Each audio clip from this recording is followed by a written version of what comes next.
Assalamualaikum warahmatullahi wabarakatuh.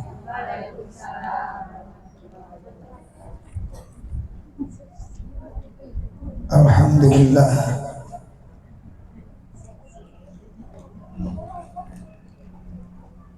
alladzi khalaqal mauta wal hayata liyabluwakum ayyukum ahsanu amala wa huwal ghafurur rahim. Asyhadu an la ilaha illallah wahdahu la syarikalah wa asyhadu anna Muhammadan abduhu wa rasuluh. Ya ayyuhalladzina amanu taqullaha haqqa tuqatih wa la tamutunna illa wa antum muslimun.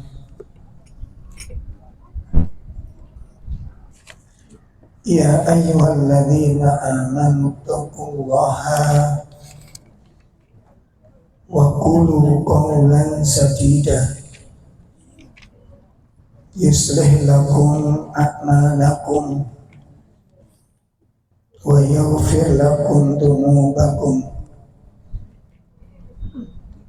wa man yuti'illaha wa rasulahu faqad faza fawzan 'azima. Allahumma shalli wa sallim wa barik ala nabiyyina Muhammadin wa ala alihi wa ashabihi wa man tabi'ahum bi ihsanin ila yaumiddin. Amma ba'd. Akhwatul kiram, ibu-ibu sekalian, jamaah majelis taklim yang semoga dimuliakan Allah Subhanahu wa ta'ala. Alhamdulillah, pada sore hari ini kita bisa hadir bersama-sama, duduk sejenak dalam rangka menunaikan kewajiban, dalam rangka memberikan konsumsi kepada hati. Sekali lagi kita sampaikan bahwa orang hidup, seseorang bisa menjalani hidup dengan baik itu ditopang oleh dua kekuatan. Seseorang bisa menjalani hidup dengan baik itu jika ditopang oleh dua kekuatan. Yang pertama, kekuatan lahir, kekuatan fisik.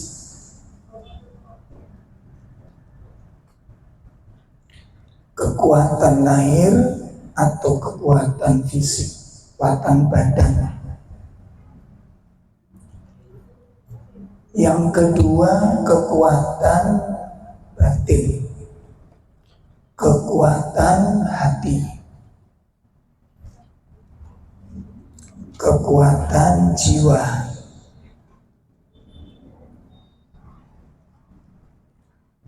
Ini dua kekuatan yang akan mengantarkan seseorang di dalam menjalani dan menghadapi semua kehidupannya.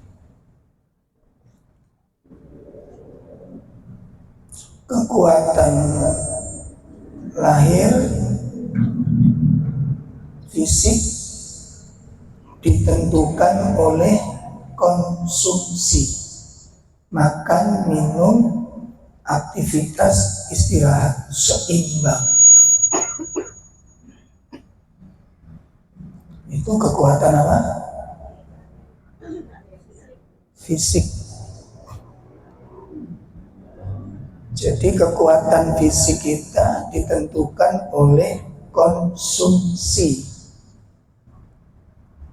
Fisik kita makan, minum, istirahat, aktivitas seimbang. Bagus nanti hasilnya. Kekuatan batin juga demikian. Kekuatan jiwa juga demikian. Ditopang oleh konsumsi pada hatinya. Hati ini butuh makan, hati ini butuh minum, hati ini butuh suplemen, vitamin. Sehingga kalau konsumsi batinnya cukup, maka batinnya akan kuat, batinnya akan kokoh, batinnya akan tegar, batinnya akan sehat, batinnya akan tangguh. Nah, kekuatan lahir fungsinya untuk menyelesaikan tugas-tugas materi. Kekuatan lahir apa fungsinya? Untuk menyelesaikan tugas-tugas materi, kerjaan-kerjaan dohir. Itu kekuatan lahir. Untuk mengerjakan pekerjaan-pekerjaan lahir. Bersih-bersih rumah, cuci-cuci, ya semua pekerjaan lahir itu membutuhkan kekuatan fisik. Sedangkan kekuatan batin untuk menghadapi, untuk mensikapi semua permasalahan yang menuntut hati dan pikiran. Nah, jadi fungsinya kekuatan batin apa? Fungsi kekuatan batin apa? Untuk menghadapi, di dalam mensikapi semua permasalahan hidup. Jadi problematika hidup itu tidak bisa diselesaikan dengan fisik, tapi dihadapi dengan kekuatan apa? Batin.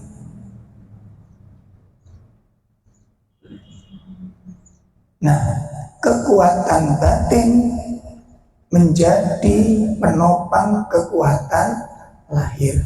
Kekuatan lahir tidak bisa menopang kekuatan batin.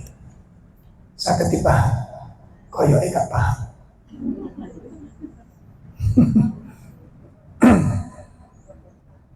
Kekuatan batin menopang kekuatan lahir. Kekuatan lahir tidak bisa menopang kekuatan batin. Kalau batinnya lemah, fisiknya ikut lemah. Kalau orang itu batinnya lemah, hatinya lemah, pikirannya lemah, fisiknya ikut lemah. Tapi kalau orang fisiknya lemah, belum tentu batinnya lemah.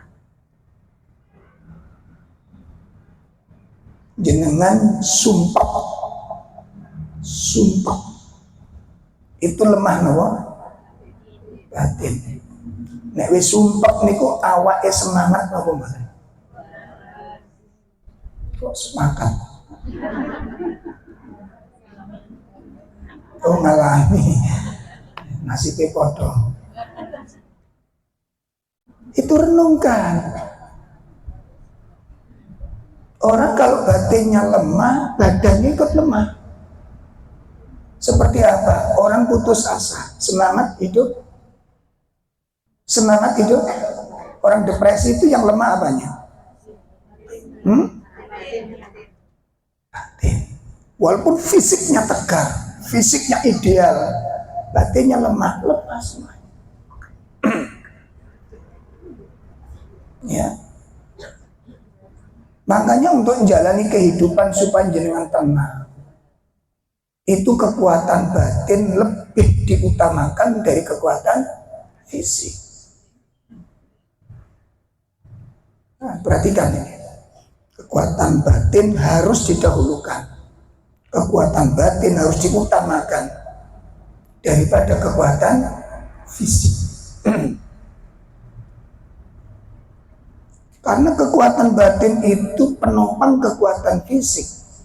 Walaupun awalnya lemah, nek fisik, nek batin yang kuat akan kuat. Berapa banyak orang sakit berat, tapi karena jiwanya sabar, jiwanya ikhlas, jiwanya ridho, sakit yang berat itu tidak membuat dia menderita. Sakit yang sangat mengerikan tidak membuat dia sengsara, tidak. Semangat hidupnya luar biasa. Nanti di rumah jenengan setel video YouTube Syekh Al-Jihad. Kira-kira umurnya pinten menurut bayangan sampean? Seumur saya yang enggak imbang lah. Syekh Al-Jihad. Itu anak kecil. Ya gambaran itu kan. Sampai madak no karo sampean. Syekh Al-Jihad itu waktu diundang di Indonesia itu umur 17. Belum sampai 17. Waktu diwawancarai oleh Syekh Ali. Siapa? Syekh Ali Jaber. Diundang. Pemuda ini buta. Buta. Ya. Hafal Quran, hafal beberapa tafsir, hafal ribuan hadis. Sekarang saya lihat beberapa akhir-akhir ini menjadi juri musabaqah hadis di Timur Tengah. Hadis ribuan hadis ini dibedai ini hadis ini riwayat siapa? Riwayat itu wapal salah. Mirip kita ini. Ngaji pirang-pirang tahun hadis itu orang muncul-muncul. Ya Allah, itu luar biasa itu. Nanti jangan baca sendiri apa kehebatannya. Jadi beliau itu ketika ditanya oleh Syekh Ali, apa ndak ingin sembuh? Ndak katanya. Apa nggak merasa sedih dengan kebutaan? Dulu sedih, sekarang ndak. Tahu beges ngomong, nggak ada keraguan, nggak ada beban sama sekali. Jawabnya ceng gitu, jawab itu menunjukkan ketegangan hatinya, itu kejujuran dari hatinya. Ya, jadi waktu ditanya sedih itu kenapa dulu kok sedih dan kenapa sekarang kok tidak? Jawabnya apa? Dulu sedih itu karena nggak punya ilmu. Jadi waktu main sama teman-teman selalu disuruh minggir karena dianggap mengganggu. Karena saya buta, akhirnya saya sedih dengan itu. Kenapa aku tidak boleh bermain? Dan kenapa teman-teman selalu menghindar? Karena nggak bisa diajak main. Kan terbatas bermainnya orang-orang yang tidak bisa melihat orang buta. Ini buta kedua-duanya. Nah, sekarang yang membuat tidak sedih apa? Yang membuat saya tidak sedih, saya merasa bahagia karena ternyata ini bukan musibah. Ini anugerah besar dari Allah. Bukan? Buta itu kata beliau merupakan apa? Anugerah besar dari Allah, bukan musibah. Makanya dia nggak sedih dengan itu. Ditanya, kok bisa Anda mengatakan bahwa itu anugerah? Kok bisa Anda mengatakan itu nikmat? Wong kita nggak bisa melihat indahnya dunia. Bagaimana pernik-pernik nggak bisa bedakan. Ya, nah, saya punya teman-teman pertuni, Bu. Pertuni itu Persatuan Tunanetra. Sidoarjo itu ada. Waktu ke rumah itu tak sugui kue-kue jajan. Tak tanya jenengan selera yang mana. Yang Ustaz taruh di depan saya yaitu yang tak makan. Kan nggak punya selera Ustaz. Wong kabeh petang jajannya. Saya itu astagfirullah, iya. Makanya doleknya judul wong buta-buta ini gampang. Nggih, pokoknya wedok gelem kan. Nggak banyak pilihan. Toh ayu elek, lemu kuru ora ketok. Nggih, paling gampang ngasih makan menu paling gampang teman-teman, kasih makan sudah. Nah, jadi dia memandang itu nikmat karena dengan kebutaan itu Allah selamatkan saya. Sehingga mata saya tidak pernah ada maksiat di mata saya. Mata kita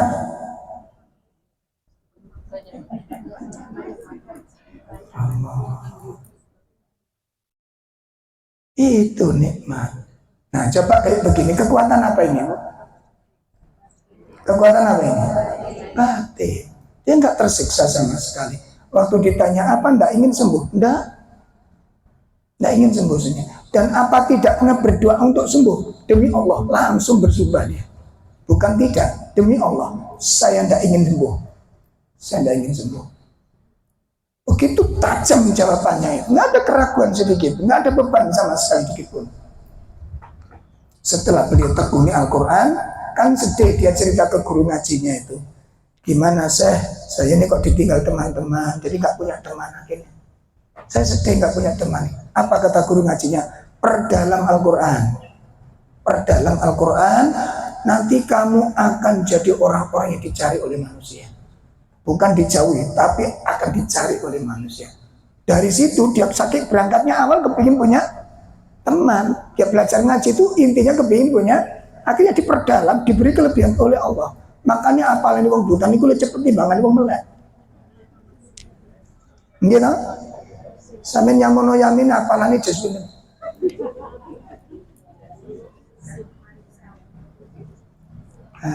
Jus 30 diwola, balik ketemu situ sing loro ilang.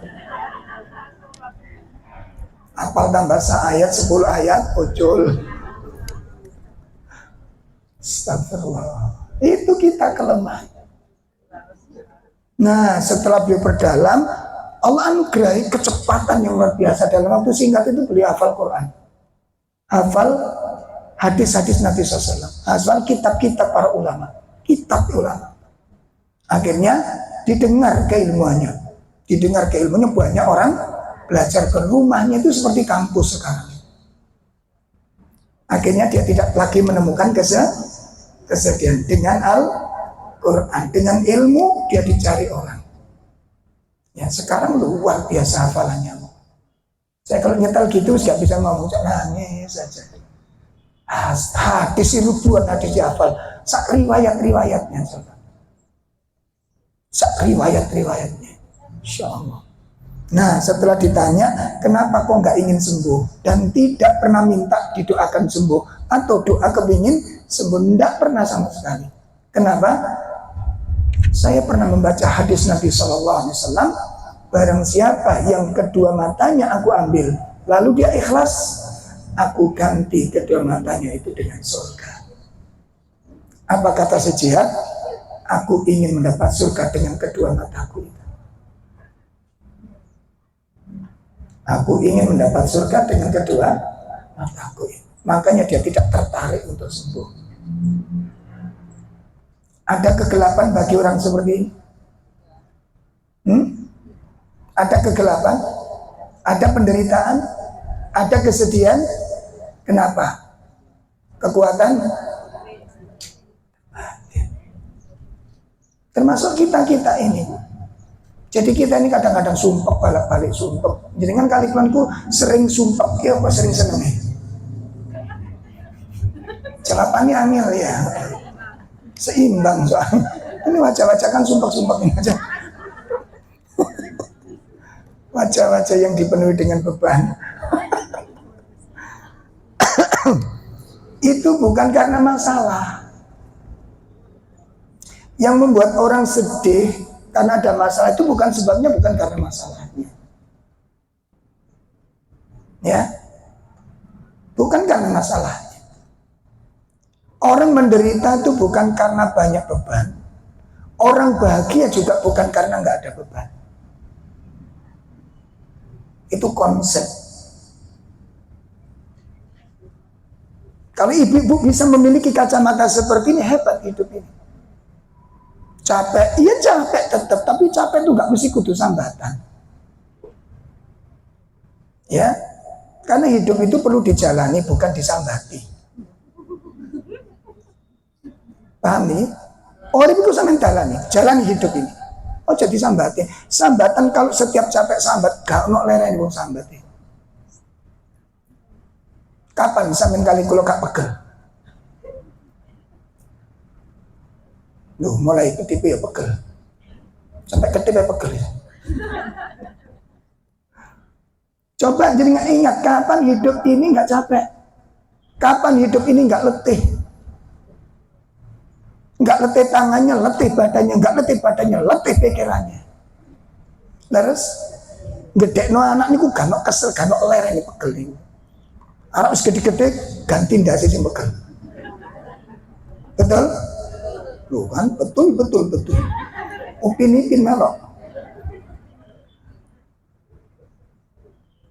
Makanya yang perlu kita miliki apa? Bagaimana hidup ini selesai? Kita, bukan masalah hidup selesai. Sampai nek begitu salah. Karena hidup itu nggak pernah selesai masalahnya. Sampai keliru. Nek gak percaya, wis tak bendino bancakno bubur sengkolai. Bendino bancakno bubur gak akan selesai. Lah wong sing tukang bubur sengkolo yo ono masalah. Ngerti bubur sengkolo? Desos. Tahu kan? Pura-pura. Kata orang Jawa itu bisa nolak. Bis nek gak percaya bancak lo bendino. Bancak lo bendino. Gak akan selesai masalah. Wong hidup itu memang sudah dicap oleh Allah masalah, dan itu sudah kita terangkan. Sampun dijelaskan apa dereng? Loh, ini masalah ya, enggak iling ini ya masalah. Buat jenengan enggak masalah, buat saya ngajar itu masalah. Makanya kalau orang itu enggak punya masalah, biasanya dipermasalahkan. Begitu.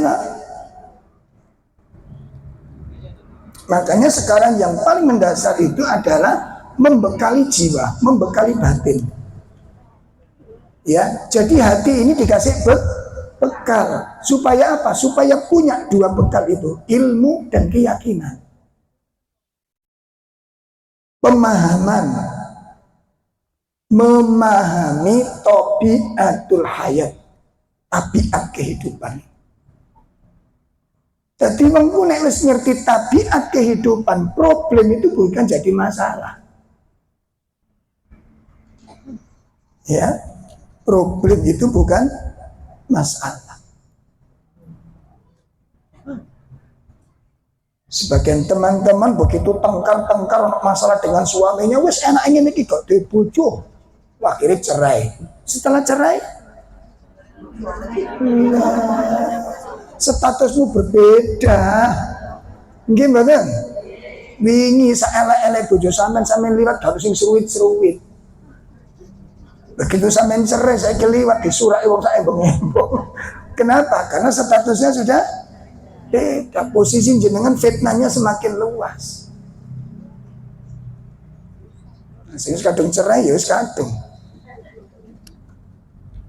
Siapa bilang hidup sepi dari masalah? Makanya persoalannya bukan sampai kapan kita bisa selesai masalah. Bukan itu pertanyaan. Bagaimana, apa yang harus saya siapkan untuk menghadapi? Itu yang harus kita bahas. Bukan kapan selesai masalah. Itu pertanyaan yang salah. Karena hidup tidak akan selesai. Masalah itu enggak. Kenapa?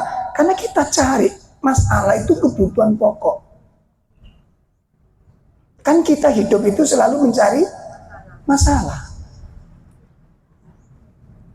Enak-enak ke sekolah, masalah betul. Dalam masalah mikir, PR, ulangan, ujian, enak gak sekolah? Lah gak sekolah itu masalah. Lo gimana itu? Nah setelah itu kita jalani hidup sampai remaja sampai sudah mulai dewasa, bujang soyo suwe gak nikah. Masalah. Nek sampean antem dipermasalahkan. Napa kon gak rapi-rapi? Ojo rewel-rewel dadi wong. Gak usah kakek pilihan. Lu ngomong macam padahal gak ngono. Anjene durung kerentek nikah, tapi dipermasalahkan oleh orang di sekitar Anda. Betul? Nah, akhirnya kepethuk jodoh, cocok.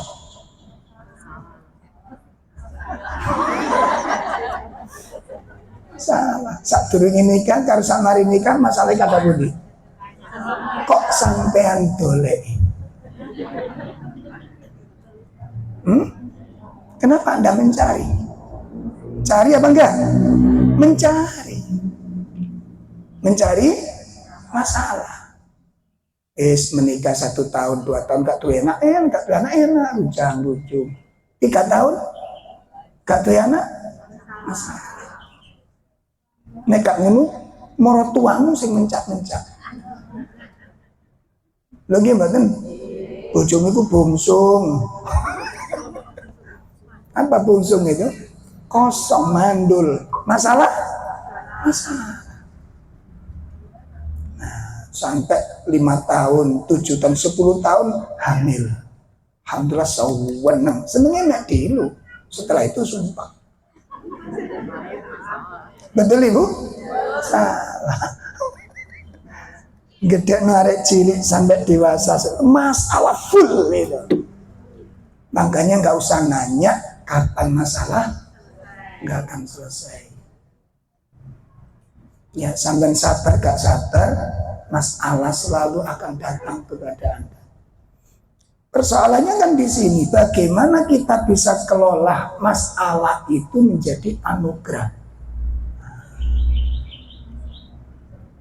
Nah, bagaimana masalah itu menjadi suatu anugerah itu, makanya konsepnya 2, ilmu dan keimanan. Ilmu dan sehingga kekuatan hati, kelapangan jiwa, kecerdasan, kepinteran, keahlian, kecerdasan itu menjadi milik panjenengan. Ilmu dan keyakinan. Itu yang menjadikan hati orang itu tangguh. Lah kekuatan batin itu nggak bisa dikasih banyak makan, dohir. Apa kekuatan batin? Ilmu nasihat. Itu kekuatan batin. Kelapangan batin. Ya, jadi hati ini luas, diluaskan dadanya, duduk dodo lahir iki sing ngombo-ngombo duduk. Makanya untuk melapangkan dada kita itu bukan dengan sering-sering fitness, bukan. Wong sing dodone ombo dohire turun mesti atine ombo. Lho nggih mboten? Oh iya. Saya banyak temukan pasien-pasien saya sing dereng-dereng ngaji niku, banyak pasien stres. Lah ya wong sampean yo seger-seger iku yo nggih kok stres. Nggih Ustaz, kayak nutupi cek mboten cek ketok sedih, makane kula wedakane mbelu. Cek ketok sumpek. Oh banyak Ibu. Kenapa enggak siap dengan problem yang dipikir orang iku lancar, gak iso.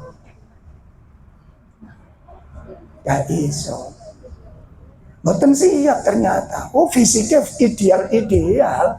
Nek fisiknya luar biasa. Batinnya yang ideal. Badannya ideal. Batinnya ideal. Koncang uripe. Ya. Nah itu butuh duduk sejenak. Akhir-akhir ini pasien yang paling banyak perceraian. Tumpukan perceraian ini, mau macam-macam bentuknya. Makanya jenengan kali kula niku kadang-kadang mau ngedek karma, padahal kula niki mboten kurang-kurang. Kok iso bojo kula mengkhianati, menipu, membohongi, wah kabeh-kabeh. Padahal asalnya ya toko wedok kurang teliti. Ngoten lho. Ya kurang terampil. Nek wis nikah usia 4 tahun itu kan interaksi itu kan kurang. Wis wong ku dipikir pegel tok. Wis pegel anak wong lanang ngalem-ngalem, wah putih gede ngoten niku. Nah dari situ itu ngoten lho. Dari situ itu munculnya. Kadang-kadang boten kopen. Saged dipahami. Nah, dan ku belajar dengan kali itu. Makanya kudu tanggap seorang wanita kepada seorang laki-laki. Walaupun kesel-kesel ya sampai dampingi. Walaupun gak melok mangan ya temu-temu iringane ngoten. Mbek turu tambah merem. Niku penting. Ya, niku penting. Niku kuwata saya demi Allah, kuwata cerai ini. Banyak sekali. Ada yang masih muda. Anak isi umur 4 bulan. Cerai. Kon wingi lho rapi ketok opo. Kok mau ngedek nikah. Gak cocok karo nyetek iki nyetek kan. Tiba injek wedek ono maning ketok. Ono masalah sekewete ngoten wis dadi serem nih. Ya hidup itu begini. Boten siap. Saya enggak mau macam-macam. Gak imbang, betul enggak? Makanya enggak bisa kita tuh dituntut untuk memiliki ilmu. Mau jenengan mau lari kemana? Wong urip iku wae Gusti Allah tutup sampean iki urip iki. Eling-eling niku Bu. Ya, hidup itu milik Allah. Jenengan enggak bisa keluar dari ketetapan Allah. Enggak bisa keluar dari ketetapan Allah. Jenengan hidup itu kudu jalani sunatullah. Apa sing wis digarisno karo Gusti? Sampeyan gak iso gambar enggak. Sakjane urip kan mesti gambar. Nggih mboten? Sudah digambar belum? Semua yang kita miliki itu pilihan semua.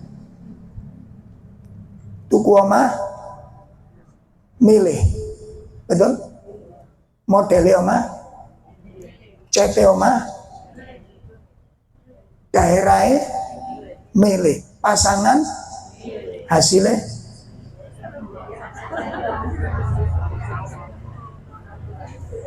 kok iso blesek?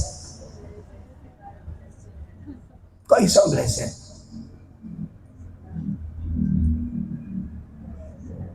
Mulai tenger-tenger kadung. Ya Allah. Ini kok manu selingkuh, oleh selingkuhan kotak tepak. Sopo sing jamin tepak? Jangan benahi yang ada itu. Benahi yang tidak memuaskan. Hidup itu memang bukan untuk puas-puasan. Maka disitulah ada syariat sabar, syariat qanaah, syariat zuhud, syariat menahan nafsu. Di situ memang hidup itu nggak bisa sesuai dengan nafsu. Urip sampai nafsu nggak bisa, rumah tangga sampai rambut dadi apik nggak akan bisa. Pun mungkin pulang dari sampai dipun paringi kalian Gusti Allah kelapangan hati. Ibu-ibu sekalian yang dimuliakan Allah, materi kita pagi sore ini tentang seburuk-buruk musibah yang menimpa pada jiwa. Musibah terburuk yang menimpa jiwa. Mengambil dari nasihat Imam Malik bin Dinar.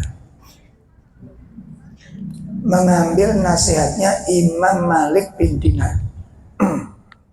Beliau berkata, ma duriba abdun, tidaklah seorang hamba tidaklah menimpa kepada seorang hamba. Tidaklah menimpa kepada seorang hamba. Saya ulangi, tidaklah menimpa kepada seorang hamba biukubatin dengan suatu hukuman. Biukubatin dengan suatu hukuman. Biukubatin. Sampai nulis bahasa Arab ini apa? Mboten. Ya, biukubatin itu bahasa Arab. Makanya kalau tanggal sampai tulis bahasa Arab ya ya wis. Ya, jadi biukubatin dengan suatu hukuman, dengan suatu hukuman. Saya ulangi. Tidaklah menimpa kepada seorang hamba dengan suatu hukuman. Dengan suatu hukuman. A'dhamu yang lebih besar. Yang lebih besar min qaswatil qalbi dibandingkan hati yang keras. Dibandingkan hati yang keras. Artinya apa ini? Artinya musibah yang paling mengerikan,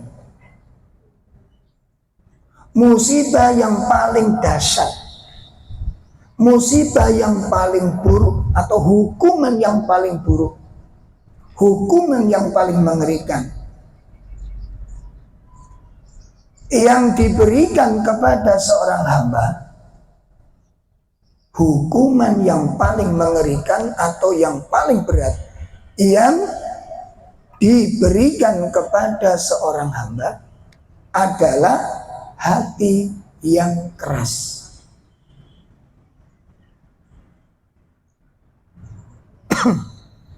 Hukuman yang paling berat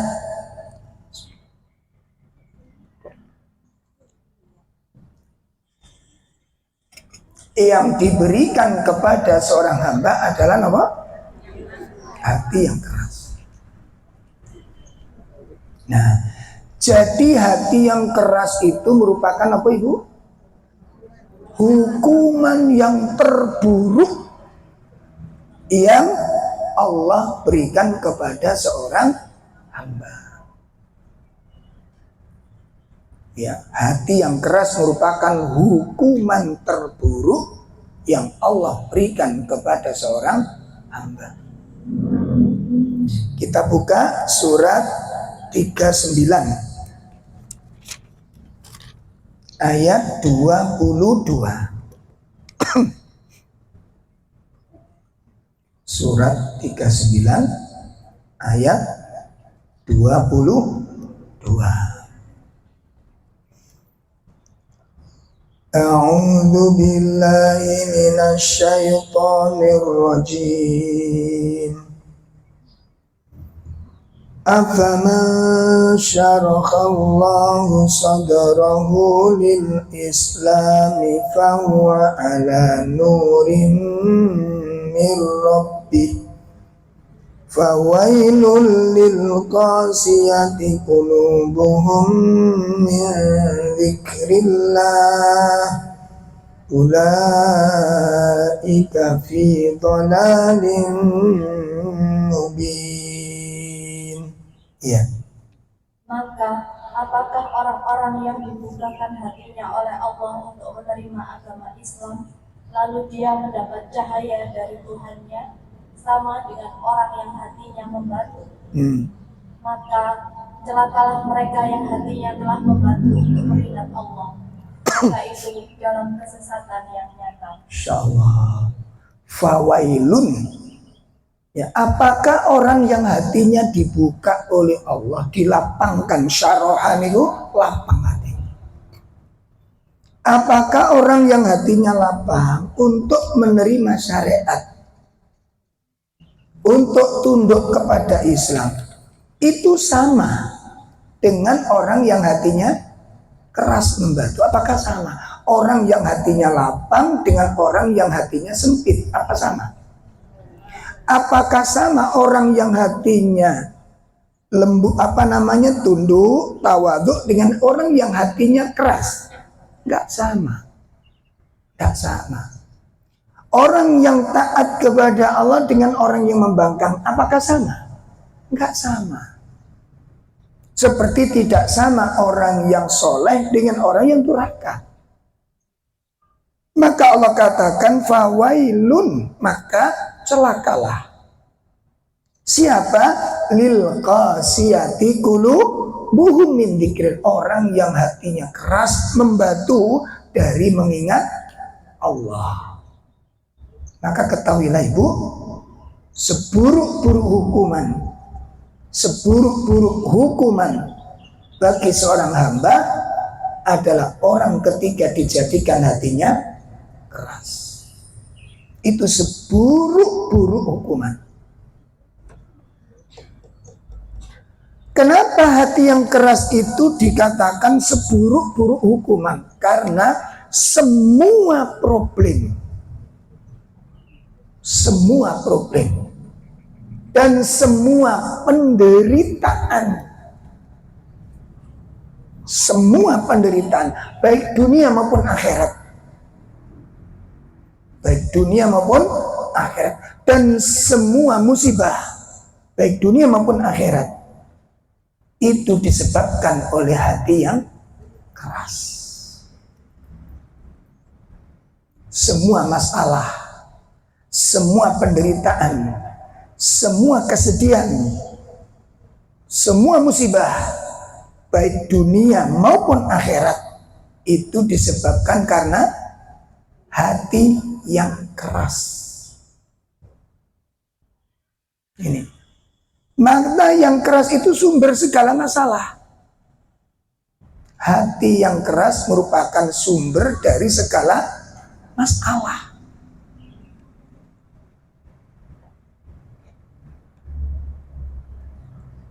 Maka kita memohon kepada Allah Subhanahu wa taala agar dijauhkan oleh Allah dari hati yang keras. Nah, di sini Ibu akan dibahas beberapa poin pembahasan. Ya, pertama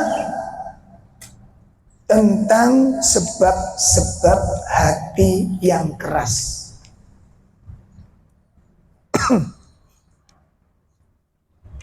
Pertama kita akan pelajari sebab-sebab hati yang keras. Kalau menurut versi panjenengan, hati yang keras niku kayak apa sih bentuknya?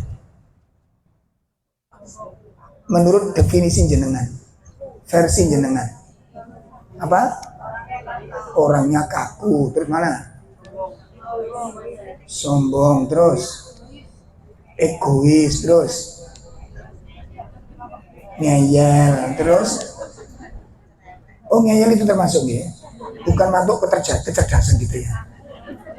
Kok saya menilai itu sebuah kecerdasan? Soalnya ada suami itu bertahun-tahun ngaji ini nggak pernah ngajak istrinya. Saya nasihati, diajak istrinya, uang ya Ustaz. Coba dijak bicara, mboten saged, bojo kula mboten saged dilingno. Wong saya ingat, ngene lho Dik, gak usah diterangno, aku wis paham. Ngono. Kan cerdas ngene. Nggih mboten. Lho durung diterangno wis paham niku jenenge cerdas. Oh, sampean bersyukur nih nek bojo sampean melok lomba kecerdasan itu juara 1 tingkat dunia.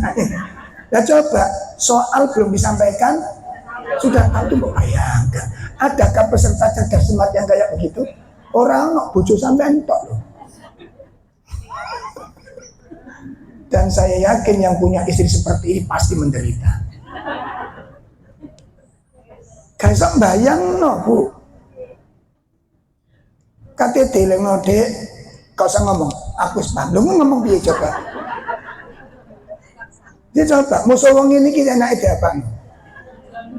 Diruqyah karo banyu uyah tok.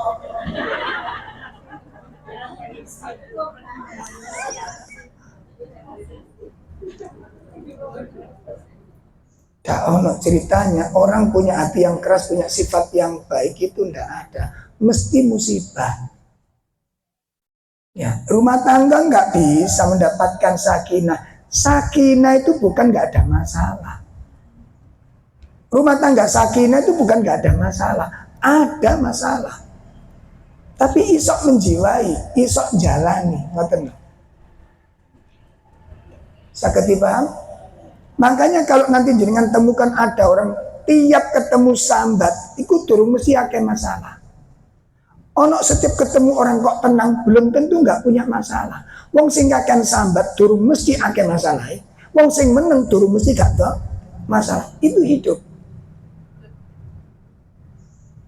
Pun saketipan bahasa saya ini makan. Karena orang itu kadang-kadang masalah sedikit, cuma dia nggak tahan aja. Sehingga setiap yang dikeluhkan mesti sambatan. Iku jenenge wong ringkih batine. Ngerti wong ringkih Bu? Dadi cara wong dohir ngoten dohir niku gak ono sehate. Cokelani PPO.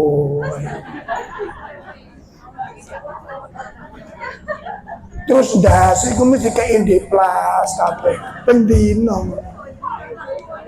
Apa? Kok Indeplas? Nek gak gegere cengele, nek gak ngono bathuke. Wis pokoke penampilan iku loro terus.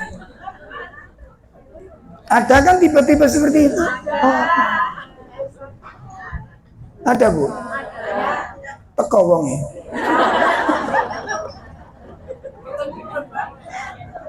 Sing dilirik ya iku.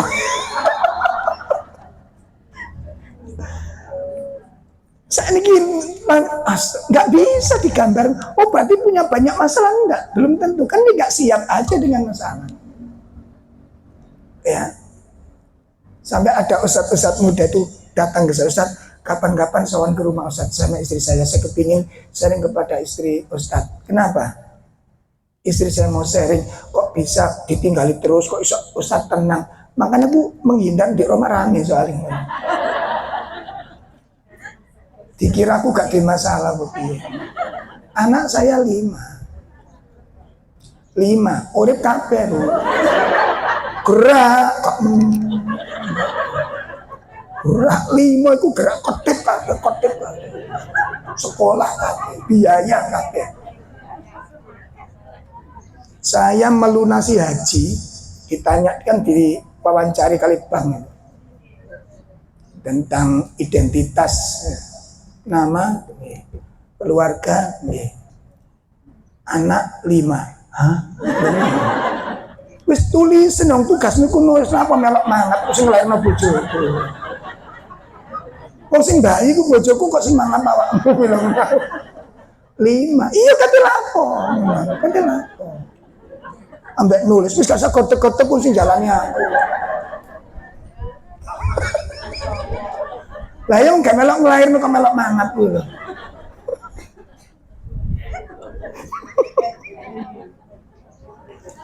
Mboten kesel Ustaz, kesel. Siapa bilang gak kesel? Capek, berat. Wong arek 5. Butuh biaya kabeh, urip kabeh gak ono sing ces-cesan gak ono. Luwe mangan. Sama. Tapi apa beban saya ceritakan ke jenengan? Hah? Apa masalah saya ceritakan ke jenengan? Karena kalau ceritakan jenengan, mesti jenengan tambah-nambahin masalah. Sampai cek mending Ustaz kula tambah kaya, nak gak enak to. Makanya aku gak tahu cerita. Ibu mertua, alhamdulillah kami menikah sampai ibu mertua meninggal dan anak kami 5. Belum satu pun masalah kita bawa ke orang tua, belum pernah satu pun. Dan alhamdulillah diberi kesempatan oleh Allah gak gawe sumpek wong. Apa karena masalah full masalah warek 5. Arek 5 mangan kabeh.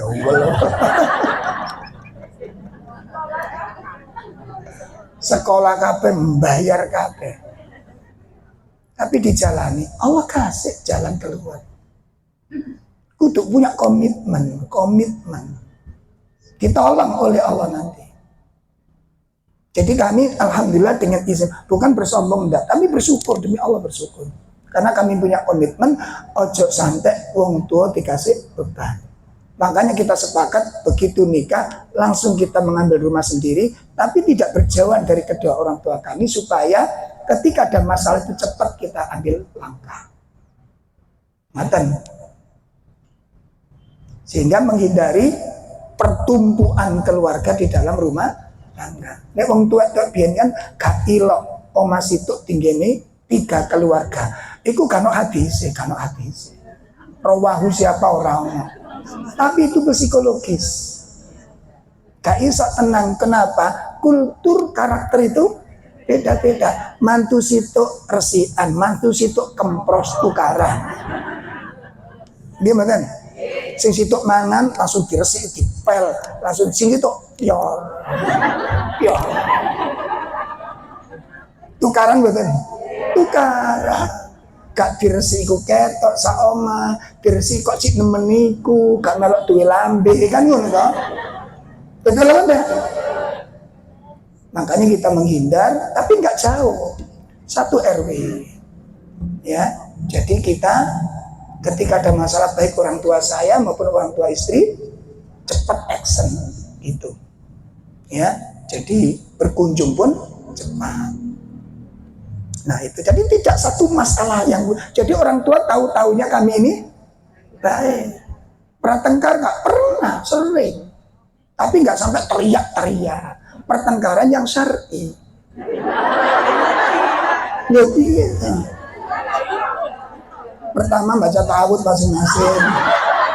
Loh, wong muring-muring itu kok setan.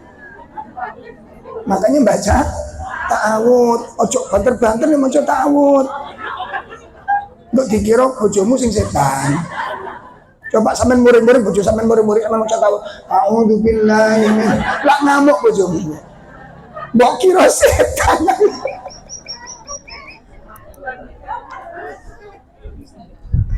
Tengkar kami. Tapi sejauh ini Bu, anak kami yang pertama sudah SMA, belum pernah dengar kami tengkar. Tapi kami tengkar. Dengan Allah. Dan kami sudah sepakat, setiap pertengkaran tidak boleh keluar dari bahasa kesopanan. Itu dari malam pertama nikah sudah saya sampaikan. Saya dapat ilmu dari guru saya. Jadi sebelum menikah saya dipanggil Ustadz Zamzam Al-Kathiri dari Kediri. Saya terus sini. Ana dengar antum mau menikah. Iya Ustaz, Ana mau bikin kado buat antum. Alhamdulillah. Tak pikir kado tenan nanti baik itu. Tuasan. Nasihat luar biasa Bu. Dan itu kami terapkan. Subhanallah. Ya, walaupun tak sampaikan ke jenengan percuma. Terus kado. Iya, jadi kami dapat nasihat itu malam pertama. Beliau juga dapat nasihat itu dari gurunya. Jadi disampaikan kepada istrinya malam pertama itu. Malam pertama disampaikan, kita tadi pagi sudah menikah dan kita sudah sah menjadi suami istri. Jenengan punya kewajiban, saya punya kewajiban. Saya punya hak, jenengan juga punya hak. Itu pertama. Yang kedua, dalam perjalanan ke depan kita ini nanti pasti ada perbedaan pendapat. Itu pasti. Ya.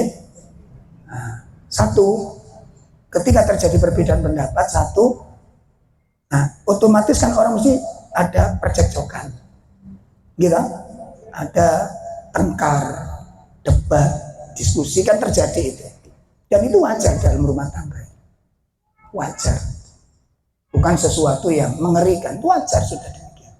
Ya, karena terjadi perbedaan pendapat. Banyak hal. Bikin rumah, nyalangi rukun, saling nabung, saling kain bentuknya model apa? Tukaran. Modelnya cok ngono. Nah, kudu ngalah salah situ. Masalah rumah. Lho ngene iki ana sing metenteng mboten? Ana.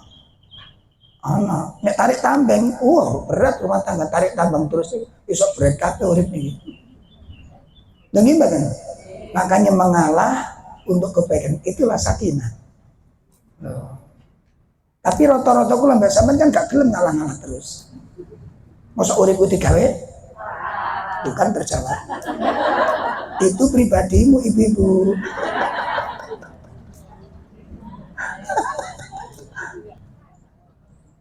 Nah, itu kita sampaikan nanti ke depan pasti ada terjadi perbedaan pendapat, perdebatan dan macam-macam. Satu, diingat-ingat saat terjadi hal itu jangan keluar dari bahasa kesopanan. Paham ini? Paham ini? Jadi ketika terjadi diskusi debat, ojo sampai keluar dari bahasa-bahasa kesopanan. Kata-kata fasik itu sampai keluar. Kata-kata jorok jangan sampai keluar. Kata-kata mungkar jangan sampai keluar. Seperti suami mencaci maki istri, itu nggak boleh. Terjadi perdebatan tuh boleh, wajar. Mencaci kon wong wedok iso apa lho, iso muncrat-muncrat gunung bledos niku nggih. Wong wedok dikira gesok apa lho. Ambulane metu. Balenono lak ngono kok. Betul yuk. Lu gak terima darani gak? Tunggalan kon di omah la opo ae. Sudah. Entong gulek-gulek iso ngawut kabeh. Itu gak boleh gitu loh. Sehingga lisan ini perlu dijaga dan kami tidak biasa tengkar di depan anak, nggak biasa. Dan alhamdulillah istrimu ngikuti itu. Jadi kalau ada masalah itu mau tidur, sih aku kepingin ngomong begitu. Nggak ngomong kelageten.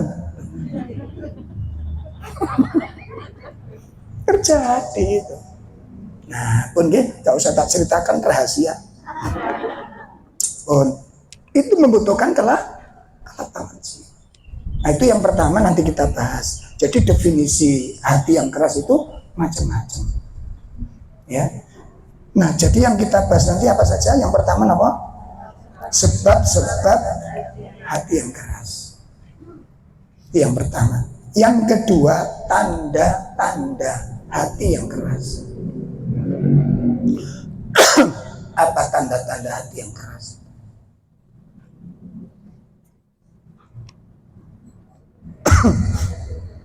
Yang ketiga, bahaya yang ditimbulkan dengan kerasnya hati. Apa bahayanya? Jadi kalau orang punya hati yang keras, itu menimbulkan bahaya-bahaya yang sangat besar. Ya ini termasuk urip kana tenangi. Masalah titik bledos gak karu-karuan, benono masalah mesti tukaran. Masalah itu nggak mesti harus tengkar, gak cocok itu gak kudu tukaran. Mesti kok beda, ini kita ngomong sabar. Ini kita kalian ngomong, enak Ustadz kena. Iya ora. Langgep banget, semua juga lihat dalil ini pembenaran ini. Saya ulangi Bu, tidak setiap masalah itu mesti dipersoalkan. Tunggu ada perubahan. Ya, dan selalu mengalah itu bukan suatu kehinaan. Selalu mengalah itu bukan suatu kehinaan. Bukan suatu kerendahan. Tapi itu sebuah kemuliaan dan keagungan. Mengalah bukan suatu kehinaan, mengalah bukan suatu kerendahan, tapi kemuliaan dan keagungan, keindahan. Rumah tangga yang ideal itu bukan rumah tangga tanpa masalah. Ora ono. Wong duwe rumah tangga kalau masalah ora ono ceritane. Sekarang laki-laki terbaik siapa di muka bumi? Rasulullah. Wanita terbaik siapa? Istri-istri beliau semua itu semua wanita baik. Rumah tangga Nabi itu laki-lakinya wanita laki terbaik, perempuannya wanita terbaik. Tengkar apa enggak? Rumah tangga Rasulullah tengkar apa enggak? Ada problem apa enggak? Problem full, banyak. Wong songo, wong situ masalah tok. Istri Nabi berapa? 9. Masalah antar istri tengkar terjadi. Tumplak-tumplakan piring. Ono tamu akeh, bayangkan. Makanya kalau pesen teng konco-konco, nek durung siap tumplak-tumplakan ojo nikah loro. Keruak-keruakan terjadi. Yang terjadi suatu hari istri Rasulullah yang tua namanya Saudah itu menghadiahkan waktunya diberikan kepada Aisyah. Jadi Saudah itu termasuk istri yang tua sekali. Nah waktunya dikasihkan dihadiahkan ke Aisyah. Akhirnya diantar ke rumahnya Aisyah, udah ikut menyerahkan Rasul, ya Aisyah, ini giliranku, aku hadiahkan kepadamu. Nah, cuma setelah diserahkan itu Saudah nggak langsung pulang, ikut duduk di situ lah. Waktu itu Aisyah itu mulai roti, mulai tepung nih kuku. Jadi tangan ini ku gabul tepung kabeh. Nah, akhirnya Nabi duduk di situ, Aisyah seneng dikasih hadiah waktu itu. Nah, setelah diserahkan, ternyata Saudah tidak langsung pulang, ikut duduk di samping Rasulullah mendampingi Aisyah yang sedang ngulet adonan roti niwang. Nah, pas mau pulang, kakinya Saudah niku ditumpangin ning sikile Nabi ngene. Aisyah ndelok gak trimo. Oh diserang kok ditumpahin ndek kene kan ditumpangno gitu loh. Ya ngalem biasa begitu. Makanya nanti coba suami jenengan toko kerja tumpang no sikil.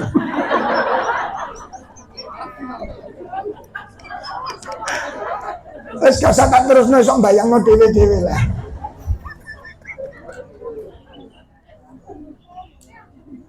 Atau jenengan kesel-kesel digandeng suami, ditipak, kesel. Makanya ada santri saya itu habis nikah kos di samping perumahan saya, kos 100 meter dengan perumahan saya. Jadi cuti kerja itu 2 minggu. Jadi selama cuti itu suami istri dari kos-kosan ke masjid kan cuma 100 meter.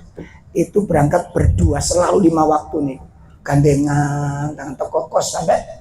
Nah kepedok bulan itu tak guyoni. Tuh mantennya tangani lengket kayak perangko. Napa jawabnya? Belajar membangun rumah tangga yang harmonis. Batinku turun.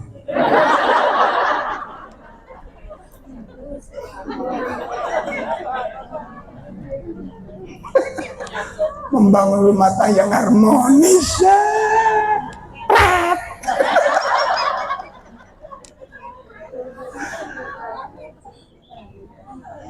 Jenenge nyaring kok ndi-ndi pun tergila-gila semuanya.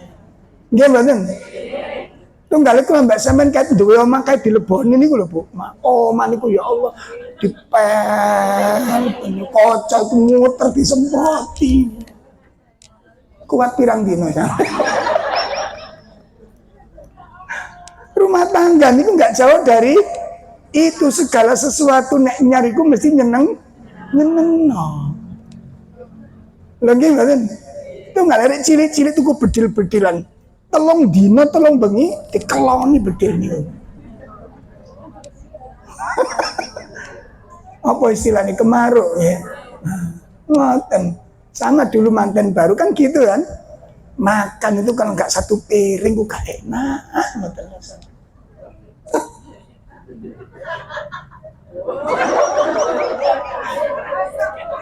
Kali doa pandang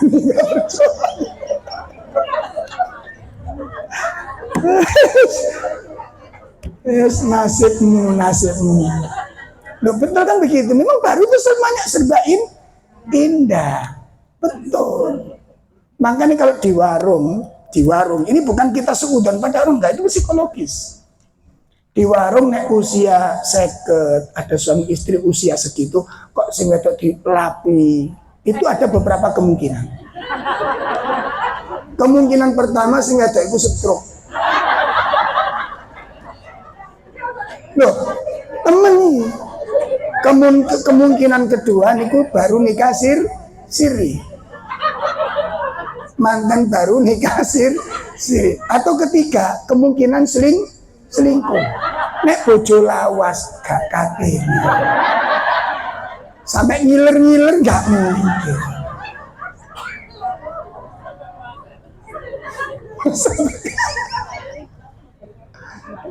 Jujur aja yuk kula mbak sampean.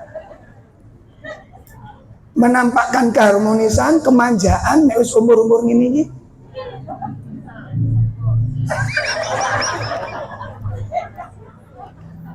Yes, gasa tak terus nopo gasa. Yes, bapak telur sampean ini. Tak bisa. Itu sunatullah. Makanya adanya pertengkaran itu pembaharuan. Mari tengkar kate nyoba kula enak to. Nggih mboten. Kayak di servis rumah tangga. Mari gak wawu petang dino, gak sopo-sopo. Ngene kula kate wawu iku kan koyo biar kan katene. Nggih ta? Nggih mboten. Terus kata terus nabu.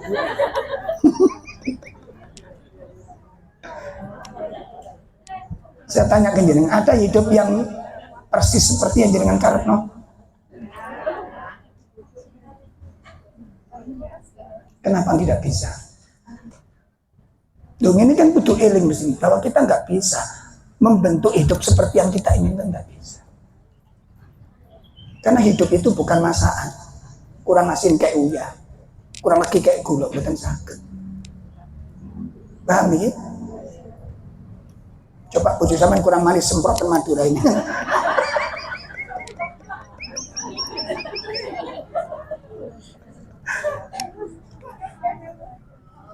Makanya keindahan, keharmonisan itu di awal-awal. Di harmonis itu tidak mungkin bisa. Itu ada naik turunnya.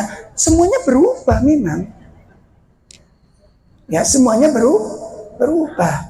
Makanya saya pesan, saya kalau khotbah nikah itu tajam Bu. Saya kalau khotbah nikah itu tajam.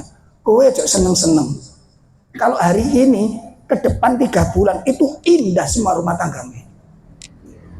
Betul apa enggak? Makanya menampakkan keindahan, ngumpak, metakol, gandengan, laku gandengan, ya, gandeng kegere pundake. Hanya saya nyaris minggu. Coba nih sumur muni gandengan dikipat no.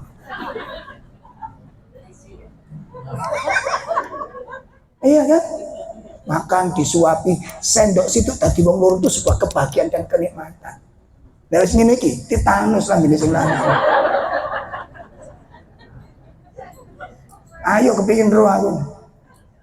Enggak yao model gak iso. Pomane bojo sampean mari kena watuk. Sendok sapa ya? Watuk. Iya. Dicuci pakai pasir 7 kali.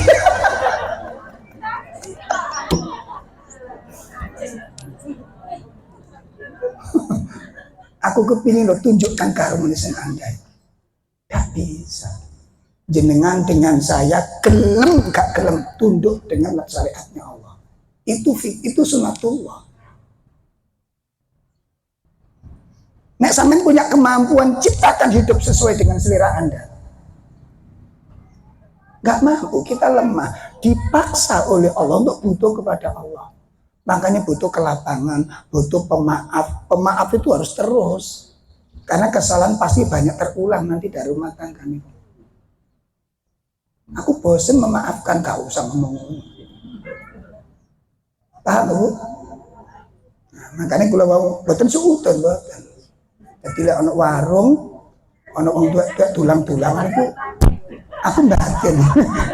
Iki sing ngetok stok. Soalnya tunggalin jenengan nyuapi suami kan terus umur-umur gini kan. Coba bojo sampean ngalem sebu, aku tulangan. Terus coba sampean jawab apa? Apa sandal iki ya? Saya coba tunjukkan. Gak iso. Semua itu ada dibatasi oleh Allah. Ada masa keindahan, ada masa kejemuan, ada masa kebosanan. Itu sunatullah. Gak bisa jenengan nabrak, itu gak bisa. Mau gak mau jenengan harus menerima. Itu ketentuan dari Allah. Itu yang disebut dengan sunat. Makanya kita butuh ilmu ini untuk mengilmui kehidupan rumah tangga ini. Memenuhi kehidupan ini. Paham ya? Itu nggak lain meleoma kan mele tau bu. Bu Marno pas coba waktu kita cari rumah, bu terus tonggo ini cari rumah tata anu bu, iya di sini aja. Delok tonggo koyo ngono gerwapiak ngoten. Gitu. Oh api-api irek semak turun soalnya. Terus betul. Begitu kita mukim ternyata ya Allah nok mak lampir, nok ini peleh, ono sundel bolonge, ono gimana? Oh ternyata tetanggaku itu makhluk halus semua. Tidak bisa kita logikakan hidup itu tidak bisa. Harus dijalani, harus dihadapi. Dihindari jangan. Masalah jangan dihindari. Masalah itu harus diselesaikan. Masalah harus dihadapi. Mengantisipasi kudu jogo-jogo sampai bagaimana supaya masalah besar tidak terjadi. Itu yang harus kita lakukan. Makanya butuh ada syariat ngaji, syariat taklim, syariat akidah. Itu untuk menata dan mensikapi semua permasalahan pun. Jadi persoalan pertama yang akan kita bahas adalah pertama sebab-sebab kerasnya hati. Yang kedua tanda-tanda kerasnya hati. Yang ketiga bahaya yang ditimbulkan karena kerasnya hati. Yang keempat, obat dari kerasnya hati. Itu 4 bab membutuhkan waktu yang cukup. Ya, cuma saya tawarkan ke jenengan ini dibahas global atau spesifik. Nah, spesifik niku kudu dionjeki. Sehingga harus sabar. Kalau saya lebih suka ngaji niku spesifik Ibu. Ojo sampai kula bersama niku dalil wakeh ngerti hukum-hukum tapi nggak ngerti karepe. Paham ini? Nah itu membutuhkan kesabaran. Opo rek ngaji yang mono yang mereka mari-mari. Lanjani ngaji ku karena mari ini. Masuk bab kerasnya hati. Lanjani hati ini saya keras ya. Iya kan? Nah itu penting. Banyak teman-teman yang ngaji ini wah itu pinter, tapi rumah tangganya berantakan, gak karu-karuan, gak bisa menerapkan dalil. Kenapa? Gak ngerti karepe dalil. Apa artinya saya mengerti dalil ini gak ngerti karepe? Apa manfaatnya Anda tahu dalil tapi gak ngerti karepe dalil? Saya dipahami ini. Nah itu tentang bab ini ada 4 poin yang akan kita bahas. Dan apa yang tadi barusan kita bahas ini sebagai mukaddimah. Ini mukaddimah yang ini.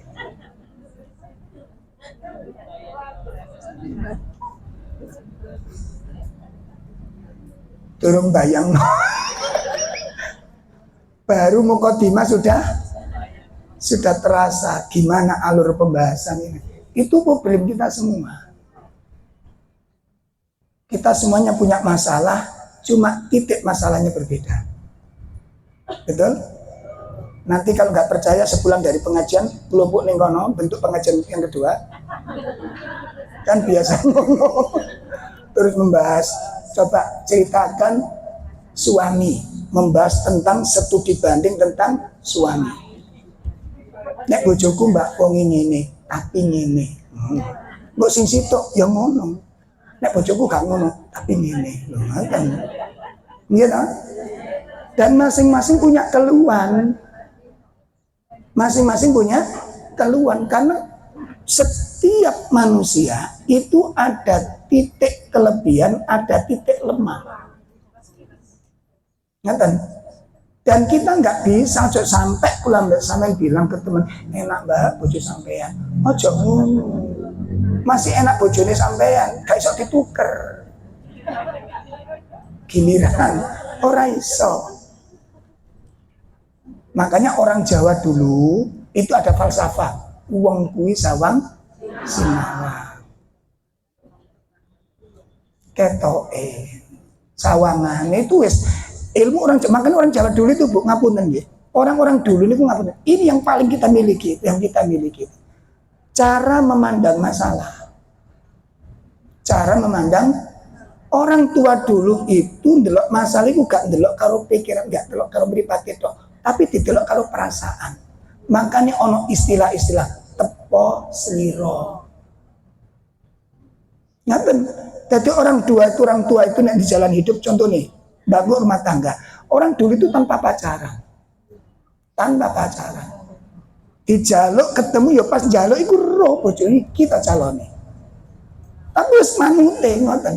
Lho ngoten iku sok dijalani gak karu-karuan. Sampai tua. Sekarang pacarannya 5 tahun, nikahnya 5 dino. You know? Lamaran ini wonten Jakarta. Mar wonten tukar cincin wonten gene Mekah. Akad nikah wonten Madinah. Cerai nek kebraul. Geletak.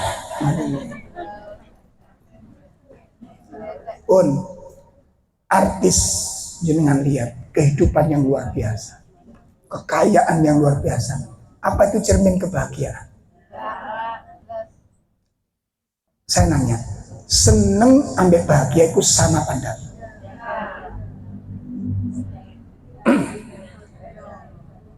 Senang dengan bahagia itu sama apa tidak?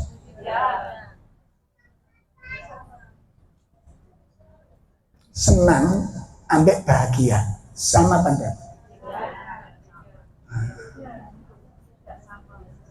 Gak usah banter-banter, beda.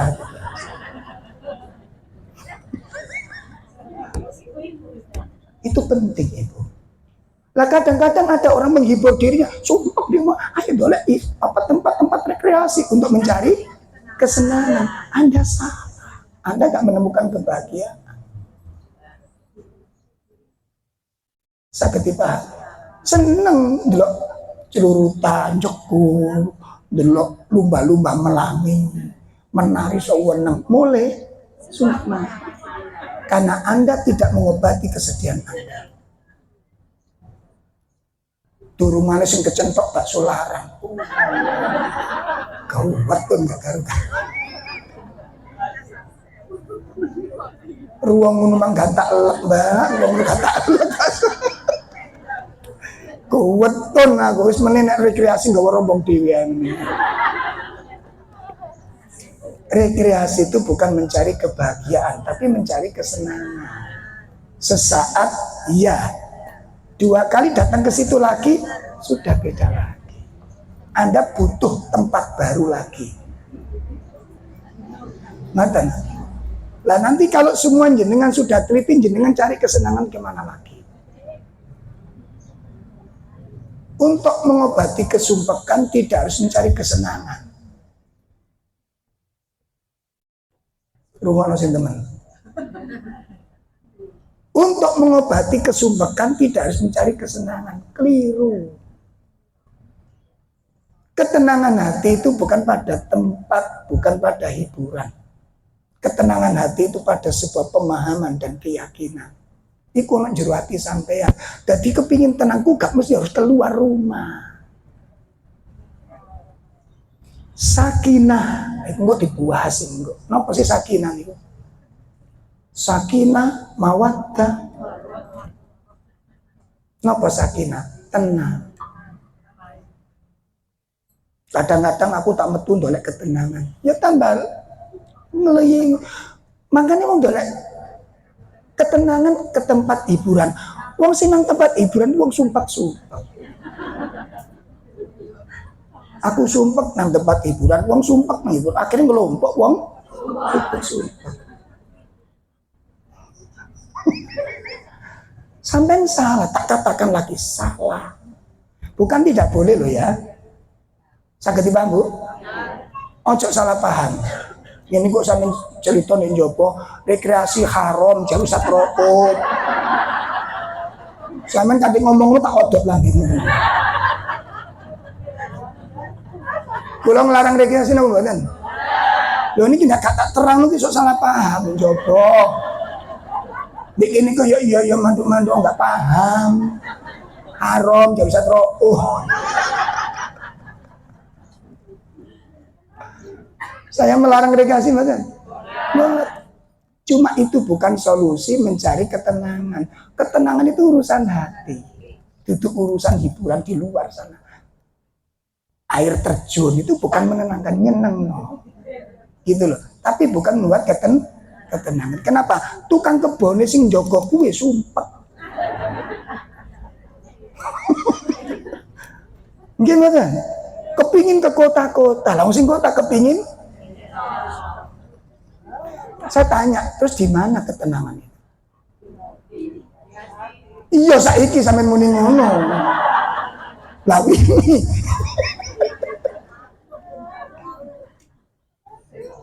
Makanya di televisi kapan hari itu ada acara tuker hidup itu, tuker kehidupan itu sebenarnya bagus aja.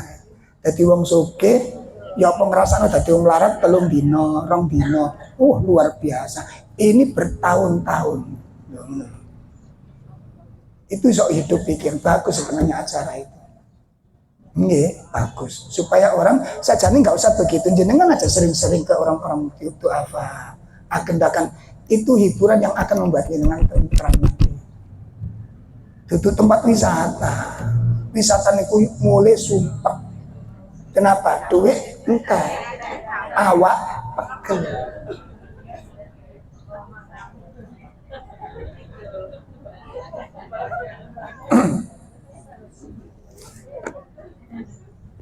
TPG saya beberapa hari ke Taman Safari. Taman Safari Malang. Itu kan tempat wisata yang termasuk menengah ke atas. Orang-orang yang elit itu. Menurut saya itu penurunan derajat. Menurunkan derajat.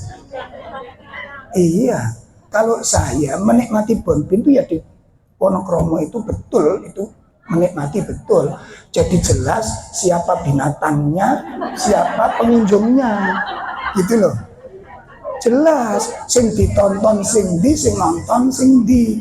Nah di Bonbin Wonokromo kan jelas kita yang nonton. Suka-suka saya, mau kemana saya bebas.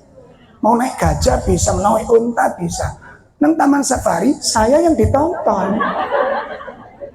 Sing diterangkan sampean. Hah? Sing nonton kewa. Jenengan datang tandanya unta ngomong, "Lho wong-wong teko." Sampean berani keluar? Tak berani. Sing bebas hidup di situ siapa? Binatangnya. Nah di Bonbin kan jelas sing dikerangken kewangi. Awak dhewe leluasa. Ayo nang gajah ndelok gajah. Ayo nang bajul ndelok bajul dikerangken. Lah ndek kene awak dhewe sing dikerangken. Tak wanti-wanti panitia, ojo dibaleni maneh.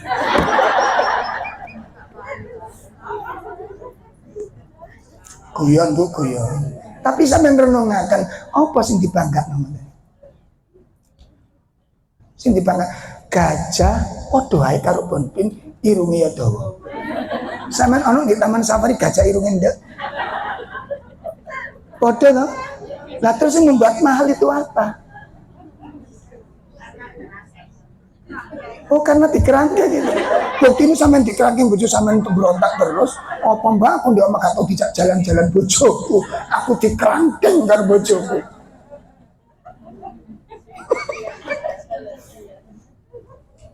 Bu, apa sih yang Anda cari sebenarnya? Apa yang Anda cari? Coba renungkan sih, apa yang Anda cari? Pilihan, semua pilihan, tapi enggak membahagiakan. Intinya orang milih itu kan supaya puas hidup. Ternyata tidak menghasilkan suatu kepuasan. Akan kita kaji bersama-sama insya Allah. Nanti ada satu kitab, cuma belum saya temukan. Ya sudah ada kitab bagus sebenarnya tentang membahas apa niku kaidah kehidupan. Materinya sangat sederhana tapi sangat mendalam. Cuma saya pesan kitab-kitabnya di mana-mana sulit untuk bisa dapat. Bagus kitabnya itu, kaidah-kaidah kehidupan. Karena itu yang kita butuhkan dalam kehidupan. Ya. Baik, saya kira itu dulu. Ya, insya Allah ke depan kita mulai bahas 4 bab. Ya, mudah-mudahan bermanfaat.